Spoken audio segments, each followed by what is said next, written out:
So how do you get installers to work for you when they could be taking the bulk of the money for themselves? What's cracking, everybody? It's Michael Alder here from CarpetExpertBlueprint.com, covering some more Q&A that had came in all about the carpet and flooring industry. And this particular question was, how do you get installers to work for you when they could be making $4 plus per yard working for themselves? Now, before I get into this, I had a bunch of people reach out about investments I've been making, because on this channel I had shared how the bulk of my money goes into real estate deals. But most people don't have any investments at all. And then rather than starting real estate investing, which takes a lot of time, marketing, effort, and all that other fun stuff, I suggested people start buying single stocks or mutual funds, REITs, things like that. And people said, well, what are you buying? So right now on the Webull app, this past week, I bought a share of WPC, and they're basically a REIT that has over 1,100 properties, all structured as triple net leases, which usually means that the tenants pay all the bills and they just hold the asset. So they have 1,100 properties under management. It's an $86 per share stock, but in the stock market, I usually invest $100 a week. But if you wanted to get into that game and you open up an account on Webull, there will be a link below the video. You can get a free stock right off the bat just for opening up the account, so you're already ahead of the game. But let's get into the meat of this video now. So how do you actually get installers to work for you when they could be working for themselves? Well, I'm going to give you 10 reasons why installers will work for you, and I want to be crystal clear up front. There's nothing easy about this. When you're working in the trades, good help for sure is hard to find. Now that's for any industry, but the trades for sure, you're dealing with a whole nother wild animal out there. So let's get into some of these, and some of them might not be pretty, they might sting, but they're facts. So first things first, reason number one you can get super quality installers to work for you is because they're financial disasters. Most people in the trades blow their money before they even have it. Meaning that if their van dies, if their tools get stolen, if they have to pawn their tools, whatever the case may be, they don't have enough money to get them through these disasters, which leads them to, well, I need someone with a van and tools to get me to a job site, and I have to work for a fraction of the price because my value just went down because I don't have the assets that make me worth something. So a lot of guys are financial disasters. They don't have vans, they don't have tools, and because of this, they have to work under somebody even though they may be mega talented, and that's how you get them to work for you. The next one, ease of jobs. If you're good at sales and you could bring a consistent flow of jobs to the table, many cases you could have an installer working for you just for the fact that they know you always have work. So if you're a good marketer, you're a good people person, a good salesperson, you could have installers working for you for less than $4 a yard, and you could keep the spread on that. I'm going to cover more of that in a minute. The next one, you're capitalizing on other people's problems. That sounds kind of crappy, but stick with me here.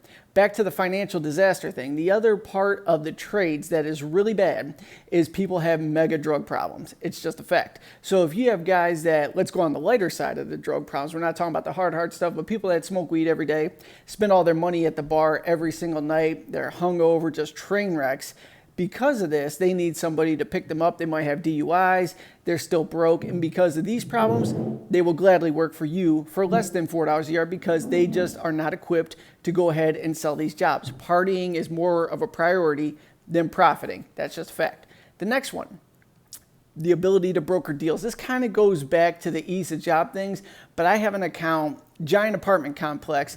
I personally don't like doing it. One of my buddies that actually learned from me years ago, he loves apartment work. I charge $4 a yard. I give him $3 a yard to do it. I already know what all the cuts are, so I'm just brokering the financial aspect of it. He gets paid same day. I usually get my money within 2 weeks, but I keep $1 a yard to just structuring the phone calls and lining up the schedule there. Totally worth it to me. Each one of the units is 100 yards, so every time I send them out, I make $100 just brokering the money on the deal and the schedule. Because of this, people will work for you. So that's the next one. The following one, this is kind of like the me and prestige floors thing right now. Training installers to start a business. People will work for you to learn how to do what you do. Now, I've heard countless people come up to me and say, you're training your competition. Bro, if you beat me at my game, it's because I dropped the ball. I could train everybody out there. I know deep down I'm a hustler, I'm a salesman. So the only way you beat me is because I'm slacking. So I'm not worried about training competition because I will always outwork anybody out there, period. I just called out the whole world. So don't be afraid to train your competition. You know what I'm saying? There's plenty of work out there. Have an abundance mindset. And during the meantime, while you're helping someone get on their feet and start a business there, which feels fantastic to do that for somebody, just know that both of you will benefit in the long term. I've had a bunch of guys work under me. They got their own thing. And like I said, the guy that does work for $3 a yard that I'm selling for $4, you still have that long-term partnership. So there's nothing wrong with training people how to do the business. Don't listen to anybody when they say, don't train your competition, keep them dumb. That's the dumbest thing ever. Have an abundance mindset and help everybody win. Your pockets will definitely see that you do that. Let's see here.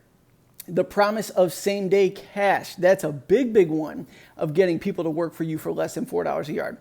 If you work for the stores, you typically do work Monday through Saturday, if you show up that many days, and you get your check the following week. And many times they hold a retainer even. So let's say you work all week, you're expecting $1,000 the following Friday. A lot of stores will hold like a $100 to $200 retainer just in case you mess something up. So you bust your butt all week. You're supposed to get $1,000 the next Friday, and you only get $800. By the time that next Friday comes, you done already spent that $800. So the second you got your check, you cash it, money's distributed, and you're broke again. You could say, look, today I need 50 yards done. You got to do it for X dollar amount, but I'm going to pay you right after work. Guys will absolutely line up for that.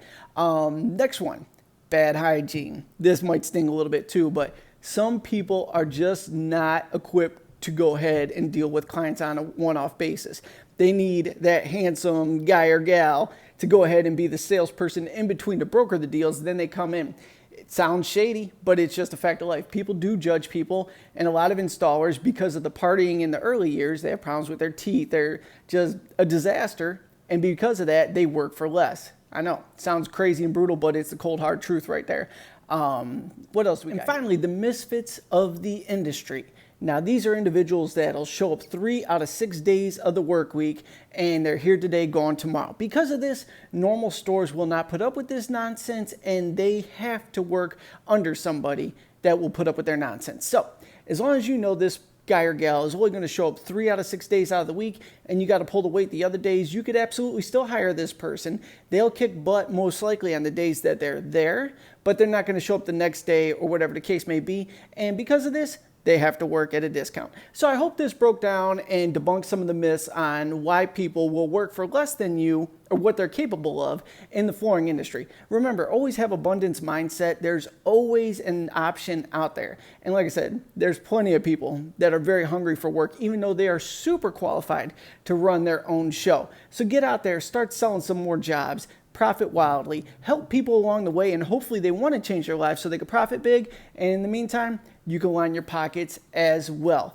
Check the links below this video if you're ready to start investing and help alongside your existing income so you could actually set yourself up to retire and you're not killing yourself and you end up broke like so many people do in this industry. Thank you so much for tuning in, and I'll connect with you on the next video.